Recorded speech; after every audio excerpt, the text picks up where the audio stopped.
আজকে তাহলে আমরা পড়ব কি বর্তনীয় চলন। আমাদের এখানে পরিবাহী নামে একটা জিনিস আছে। পরিবাহী কাকে বলে? কোন একটা পদার্থের মধ্য দিয়ে যে সকল বস্তু বা আয়ন বা আধান পরিবাহিত হতে পারে সে সকল পদার্থকে কি বলা হচ্ছে? পরিবাহী পদার্থ বলা হচ্ছে। যেমন তামা হচ্ছে একটা বিদ্যুৎ পরিবাহী। বিদ্যুৎ প্রবাহ কাকে বলে বা বিদ্যুৎ পরিবাহী কাকে বলে?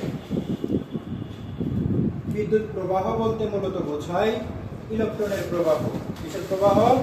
ইলেকট্রনের প্রবাহ। অর্থাৎ কোন পদার্থের মধ্য দিয়ে যদি ইলেকট্রন প্রবাহিত হয় তাকে আমরা কি বলতে পারি? বিদ্যুতের প্রবাহ।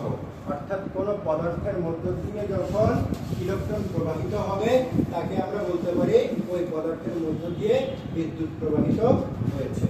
বিদ্যুৎ প্রবাহ মূলত দুই ধরনের, একটা হচ্ছে এসি আর একটা হচ্ছে ডিসি। এসি বলতে কি বোঝায়? Alternating current. আর ডিসি বলতে ডাইরেক্ট কারেন্ট।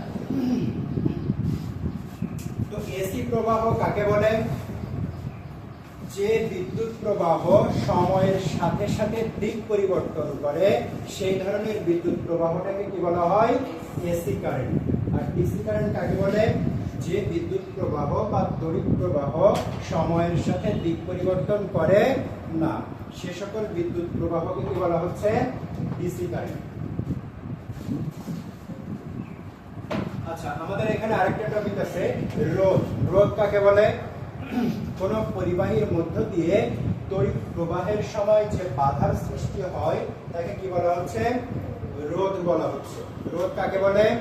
কোন পরিবাহীর মধ্য দিয়ে বিদ্যুৎ প্রবাহের সময় যে বাধার সৃষ্টি হয় তাকে কি বলে?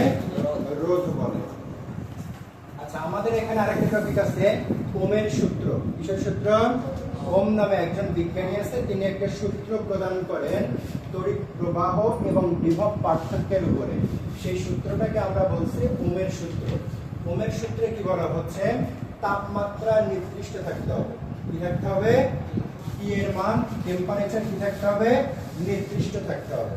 তো স্থির তাপমাত্রায় বা নির্দিষ্ট তাপমাত্রায় কোন পরিবাহীর মধ্য দিয়ে যে পরিমাণ তড়িৎ প্রবাহিত হয় সেটা কি হবে? ওই পরিবাহী দুই প্রান্তের বিভব পার্থক্যের সমানুপাতিক হবে। অর্থাৎ পরিবাহীর মধ্য দিয়ে যে পরিমাণ বিদ্যুৎ প্রবাহিত হবে, যে পরিমাণ আই প্রবাহিত হবে সেটা কিসের সমানুপাতিক হবে? ওই তড়িৎ প্রবাহের দুই প্রান্তের বিভব পার্থক্যের সমানুপাতিক। অর্থাৎ বিভব পার্থক্যের মান বাড়লে তড়িৎ প্রবাহের মান বৃদ্ধি পাবে, বিভব পার্থক্যের মান কমলে তড়িৎ প্রবাহের মান কমে যাবে। ঠিক আছে?